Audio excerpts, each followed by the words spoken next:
दोस्तों, क्या आप मुझे बता सकते हैं कि हेयर फॉल होने का कोई सबसे बड़ा रीज़न क्या है? आयुर्वेदा के अकॉर्डिंग हेयर फॉल होने का या हेयर थिनिंग होने का या बालों से रिलेटेड जो भी इश्यूज़ हैं, इसके पीछे अगर कोई सबसे बड़ी वजह होती है तो वो होती है हमारी डाइट। अगर आपको हेयर फॉल हो रहा है तो आज का ये वीडियो बहुत ही ध्यान से देखिएगा। थोड़ा सा कॉम्प्लिकेट हो सकता है ये वीडियो, लेकिन जो ट्रिक्स मैं आपके साथ शेयर करूँगा, जो फैक्ट मैं आपके साथ शेयर करूँगा, दैट विल हेल्प यू। आप आपके बालों में 1 से 1.5 महीने के अंदर चेंज ला सकते हैं। सो जैसा कि आयुर्वेद कहता है कि हेयर फॉल होने का जो सबसे बड़ा रीज़न है वो है हमारी डाइट। तो आयुर्वेदा ये कहता है कि अगर आप अपने बालों को इम्प्रूव करना चाहते हो, अगर आप अपने हेयर फॉल को रोकना चाहते हो, अगर आप अपनी हेयर थिनिंग को रोकना चाहते हो, तो सबसे पहले आपको आपकी बॉडी का कंपोजिशन पता करना है। कंपोजिशन यानी क्या होता है? कंपोजिशन आयुर्वेदा कहता है 3 तरह के कंपोजिशन होते हैं। हमारी बॉडी के 3 प्रकार होते हैं: वात वाली बॉडी, पित्त वाली बॉडी और कफ वाली। वात, पित्त और कफ। अगर आपको ये पता चल गया कि आपकी बॉडी का कंपोजिशन कैसा है एंड उस अकॉर्डिंग अगर आपने डाइट प्लान लेना शुरू कर दिया, तो 1 से 1.5 महीने के अंदर या 2 महीने के अंदर आप आपके बालों में चेंजेस देख सकते हैं। आपका हेयर फॉल रुक जाता है, आपका हेयर थिनिंग रुक जाता है, बाल्डनेस अगर हो रही है तो वो भी रुक जाता है। सो दोस्तों, आज की इस वीडियो में मैं चाहता हूं कि आप इसको लास्ट तक देखिए। इस वीडियो में मैं आपको बताऊंगा कि आप कैसे पता करें कि आपकी बॉडी का कंपोजिशन क्या है एंड दूसरा, आपको किस तरीके का डाइट लेना चाहिए। ट्रस्ट मी, अगर आपने ये चीज़ फॉलो करना शुरू कर दी, आपको 1 से 1.5 महीने के अंदर ही रिजल्ट दिखना शुरू हो जाएगा। मैं दिल पर हाथ तो दोस्तों, सबसे पहले बात करते हैं ये वात पित्त कफ होता क्या है। थोड़ा सा मैं आपको ब्रीफ देना चाहूँगा। देखिए, आयुर्वेदा के अकॉर्डिंग हमारा जो ये पूरा शरीर होता है, ये जो ह्यूमन बॉडी होती है, ये 3 प्रकार के दोषों से मिलकर बनी होती है। और वो 3 दोष होते हैं: वात, पित्त और कफ। इन तीनों ही दोषों से हमारी बॉडी मिलकर बनी होती है। अब देखो, मैं इन तीनों ही दोषों को एलैबोरेट करके आपको नहीं बताऊंगा, क्योंकि क्या है, फिर उसमें अग्नि, जल, पृथ्वी, वायु, आकाश आ जाएगा और फिर ये थोड़ा सा कॉन्सेप्ट जो है कॉम्प्लिकेट हो जाएगा।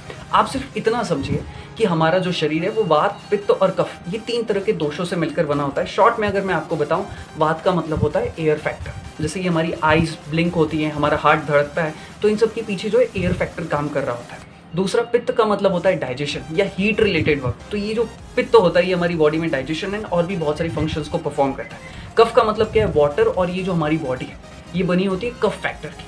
तो थोड़ा सा समझ में आ गया होगा कि हमारा जो ये शरीर है, ये 3 प्रकार के दोषों से मिलकर बना है: वात, पित्त और कफ। जब हम बच्चे होते हैं ना, तो ये तीनों ही दोष बैलेंस होते हैं। मतलब आप समझो कि भाई 12, 13, 14 साल तक ये सारे ही दोष बैलेंस होते हैं। नेचर ने इस तरीके से हमारी बॉडी को बनाया हुआ है। लेकिन जब हम बड़े होते हैं, हमारा एनवायरनमेंट चेंज होता है, हमारा डाइट पैटर्न चेंज होता है, हमारा एक अलग ही लेवल होता है। आपका ये अलग अलग चेंजेस होते हैं हमारी बॉडी में, स्लीप पैटर्न चेंज होता है, अलग अलग चीज़ें होती हैं, जिसकी वजह से ये जो दोष है ये इम्बैलेंस होना शुरू हो जाता है। एंड इसी वजह से हमें बीमारियां होती हैं एंड इसी वजह से हमें हेयर से रिलेटेड, बालों से रिलेटेड इश्यूज़ होते हैं। जैसे कि अगर किसी की बॉडी में वात दोष बढ़ जाता है, एयर फैक्टर बहुत ज़्यादा बढ़ जाता है, तो उसके जो बाल हैं वो ड्राई हो जाते हैं, स्कैल्प ड्राई हो जाती है, बाल जो है पतले होना शुरू हो जाते हैं, हेयर थिनिंग की प्रॉब्लम होती है, स्पेशली वात वालों को। पित्त वालों को क्या होता है? पित्त वालों को जो है बाल्डनेस का इशू होता है, बाल झड़ना शुरू हो जाते हैं, गंजेपन के शिकार हो जाते हैं, रिसिडिंग हेयर लाइन की प्रॉब्लम होती है। कफ वालों की बात करें तो उनकी बॉडी में म्यूकस बढ़ जाता है। अगर किसी की बॉडी में कफ दोष इम्बैलेंस हो जाता है तो म्यूकस बढ़ जाता है, जिसके कारण जो है, म्यूकस का मतलब है लिक्विड, ऑयल, ऑयली स्कैल्प हो जाती है उनको, फिर स्कैल्प क्लॉग हो जाती है, इस वजह से उन्हें हेयर फॉल का इश्यूज होता है। तो ये जो है त्रिदोष अगर इम्बैलेंस होते हैं तो उस वजह से हमें हेयर फॉल होता है। थोड़ा सा आपको आई एम श्योर कि समझ में आया होगा। सो दोस्तों, अब हम बात करने जा रहे हैं दोषों की। मैं आपको एक एक करके बताऊंगा। वात, पित्त, कफ, इन तीनों की ही जो है सिम्टम्स बताऊंगा। वात के अलग बताऊंगा, पित्त के अलग बताऊंगा, कफ के अलग अलग बताऊंगा। जैसे वात के अगर मैं आपको सिम्टम्स बता रहा हूँ, 6-7 मैं सिम्टम्स वहाँ पे आपके साथ शेयर करूँ। अगर 2 से 3 सिम्टम्स भी मिलते हैं तो आपको ये मान लेना चाहिए कि आपकी बॉडी में वो दोष इम्बैलेंस है। फिर लास्ट में मैं उस अकॉर्डिंग आपको डाइट भी बताऊंगा कि आपको किस तरीके से डाइट लेनी। ऑलराइट, तो चलिए सबसे पहले बात करते हैं वात की। अगर आप चाहते हैं कि आपका हेयर फॉल रुक जाए तो इस वीडियो को लास्ट तक देखिएगा और सबसे पहले ध्यान से सुनिएगा कि मैं कौन कौन से सिम्टम्स के बारे में बता रहा हूँ। उसी हिसाब से आप पता लगा पाओगे कि आपकी बॉडी में कौन सा दोष इम्बैलेंस है। सो सबसे पहले मैं बात कर रहा हूँ वात दोष की एंड उसके सिम्टम्स में आप लोगों को बता रहा हूँ कि कैसे आप पता कर सकते हैं कि आपको वात दोष है। मैं 6 सिम्टम्स आपके साथ शेयर कर रहा हूँ। सबसे पहला, आपकी जो बॉडी का स्ट्रक्चर है वो थिन रहता है, यानी कि आपकी बॉडी थोड़ी पतली शेप वाले रहती है। दूसरा सिम्टम है आपका डाइजेशन खराब रहता है, ऑलमोस्ट ज़्यादातर केसेस में खराब रहता है। कभी कॉन्स्टिपेशन का इशू होता है, पेट साफ नहीं होता है, कभी गैस का इशू होता है, कुछ ना कुछ इशू होता है। तीसरा, आपका स्लीप पैटर्न खराब रहता है, कभी आपको अच्छी नींद आती है, कभी आपको अच्छी नींद नहीं आती। हफ्ते में कम से कम 2 से 3 दिन आपकी प्रॉपरली नींद नहीं हो पाती। ऐसा इसलिए होता है बिकॉज वात फैक्टर के कारण आप हमेशा जगे हुए रहते हैं। चौथा फैक्टर है कि आप बहुत क्रिएटिव होते हैं और कुछ ज़्यादा ही सोचते हैं, आप ओवर थिंकिंग होते हैं। 5वां रीज़न है कि आपकी जो स्किन है या फिर जो आपकी स्कैल्प है वो ड्राई रहती है, और कहीं ना कहीं आपको जॉइंट्स का भी प्रॉब्लम होता है, जॉइंट से कट कट की आवाज़ होती है। एंड छठवां रीज़न है कि आपकी मसल्स में जनरली पेन बना रहता है। अगर आप थोड़ा सा भी हैवी वर्कआउट कर लोगे, हैवी लिफ्टिंग कर लोगे, तो आपकी मसल्स में जो है पेन बना रहता है। तो ये कुछ 6-7 फैक्टर्स हैं वात दोष के। दोस्तों अब बात करते हैं पित्त दोष की, कि कैसे आप पता कर सकते हैं कि आपको पित्त दोष है। मैं यहाँ पर आपके साथ 5 से 6 सिम्टम्स आपके साथ शेयर कर रहा हूँ। सबसे पहला बात करते हैं आपके बॉडी के टाइप का, कि आपका बॉडी टाइप कैसा होता है। आपकी बॉडी का जो टाइप है वो हेल्दी होता है, या फिर कहिए एथलेटिक टाइप की होती है। मतलब ना तो आप ज़्यादा मोटे होते हैं ना आप पतले होते हैं। जैसे कि मैंने आपको पहले बताया, वात वालों की बॉडी पतली होती है, लेकिन यहाँ पर पित्त दोष वालों की बॉडी ना तो पतली होती है ना मोटी होती है। मतलब वो ठीक ठीक होता है, दिखने में वो फिट होते हैं, एथलेटिक टाइप की बॉडी होती है। दूसरा, आपकी बॉडी में हीट बढ़ी हुई रहती है, मतलब हीट का प्रोडक्शन ज़्यादा होता है, गर्म ज़्यादा रहता है। तीसरा, आपका जो मिजाज है वो हमेशा गर्म रहता है, या तुनक मिजाज रहता है। गर्म मिजाज वाले लोग रहते हैं, जल्दी गुस्सा हो जाते हैं, शॉर्ट टेम्पर्ड होते हैं। चौथा, आपको बहुत ज़्यादा स्वेटिंग होती है, गर्मी बहुत होती है, पसीना बहुत निकलता है। पांचवा, आपकी बॉडी से गंदी स्मेल आती है, या आपकी बॉडी का जो ओडर है वो थोड़ा ख़राब है, बहुत स्मेल आती है आपकी पसीने से, आप ऐसा कह सकते हैं। छठवा, आपको ब्रेन से रिलेटेड इशू होता है, आपको सर दर्द होता है, माइग्रेन जैसा कुछ इश्यूज़ होता है। तो अगर ऐसे कुछ इश्यूज़ हैं तो आप पता लगा सकते हैं कि आपको पित्त दोष इम्बैलेंस है। अब फाइनली हम बात करते हैं कफ दोष की, कि कैसे आप पता कर सकते हैं कि आपकी बॉडी में कफ है। मैं 5 से 6 सिम्टम्स आपके साथ शेयर कर रहा हूँ, ध्यान से सुनिए। सबसे पहला, आपकी जो बॉडी का टाइप है वो थोड़ा ओबीज होता है, मतलब आप आपकी बॉडी की जो जनरल वेट होना चाहिए उससे ज़्यादा वेट कैरी करते हैं, आपकी बॉडी ओबीज होती है, थोड़े से आप मोटे होते हैं। दूसरा रीज़न है कि अगर आप कंटिन्यूसली वेट गेन कर लेते हैं, ये भी दिखाता है कि भाई आपकी बॉडी में कफ दोष जो है इम्बैलेंस है। तीसरा रीज़न ये है कि आपको सुबह उठने में दिक्कत होती है, मतलब आपको सोए रहना, थोड़ा सा लेथार्जिक रहना, थोड़ा सा आलसी बने रहने में अच्छा लगता है। पांचवा रीज़न है कि आपको सीजनल एलर्जी हो जाती है, ठीक है।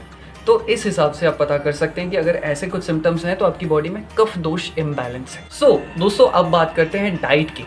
जैसे कि अगर आपने आपका दोष पता कर लिया है तो अब मैं आपको एक एक करके बता रहा हूँ कि वात वालों को कौन सी डाइट लेनी चाहिए, पित्त वालों को कौन सी डाइट लेनी चाहिए, कफ वालों को कौन सी डाइट लेनी चाहिए।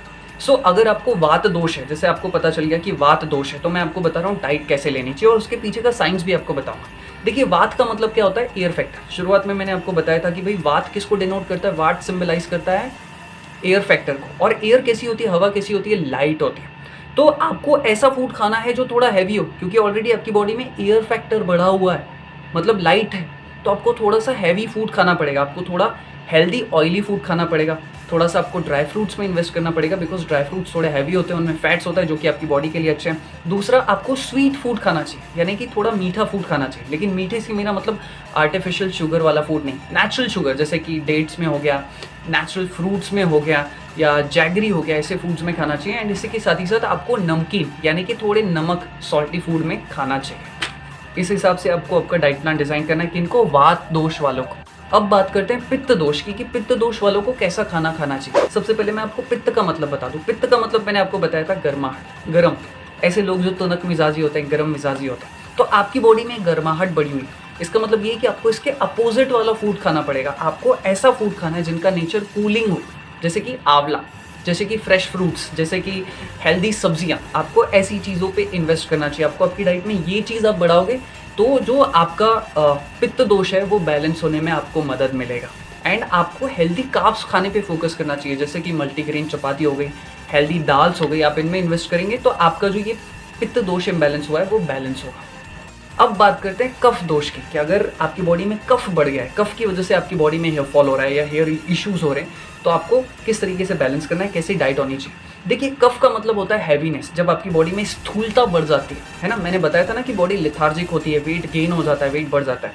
इसका मतलब ये कि आपकी बॉडी में वेट बढ़ रहा है, कफ दोष बढ़ गया है, तो हैवीनेस बढ़ गई, तो आपको लाइट फूड खाना चाहिए। मैंने पहले ही आपको बताया था कफ का मतलब होता है हैवीनेस, ठीक है, तो आपको लाइट फूड खाना चाहिए। अच्छा, एक चीज़ आपने नोटिस की कि जो कफ होता है ना, ये वात वालों का अपोजिट है।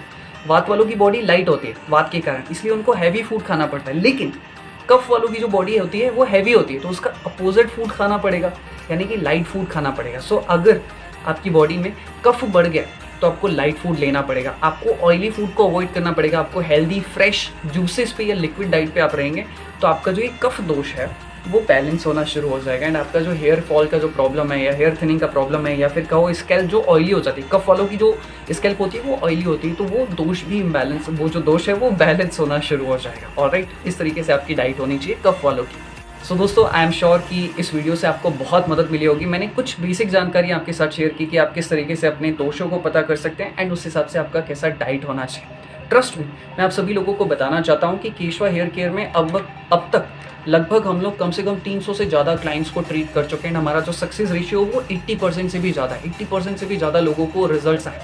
केशवा हेयर केयर में हम लोग नेचुरल ट्रीटमेंट ही प्रोवाइड करते हैं। आपको कुछ मिनॉक्सिडिल किसी भी चीज़ की ज़रूरत नहीं है। आपको सिर्फ आपका डाइट प्लान तैयार करना है आपकी बॉडी की कंपोजिशन के अकॉर्डिंग एंड उस हिसाब से ही लोगों को जो है नेचुरल फ़ायदे मिलना शुरू हो जाते हैं। हमारे पास जितने भी क्लाइंट्स आते हैं लगभग 2 से ढाई महीने के अंदर सबको बहुत अच्छे रिजल्ट्स मिलना शुरू हो जाते हैं। सो इसी के साथ इस वीडियो को समाप्त करता हूँ। अगर आपके कुछ क्वेश्चंस हो तो आप पूछ सकते हैं। एक और चीज़ मैं यहाँ पर कहना चाहूँगा कि आप में से बहुत सारे लोग इस चीज़ को लेकर परेशान होते होंगे कि हम किस तरीके से अपना डाइट प्लान डिज़ाइन करें, हमें क्या करना चाहिए।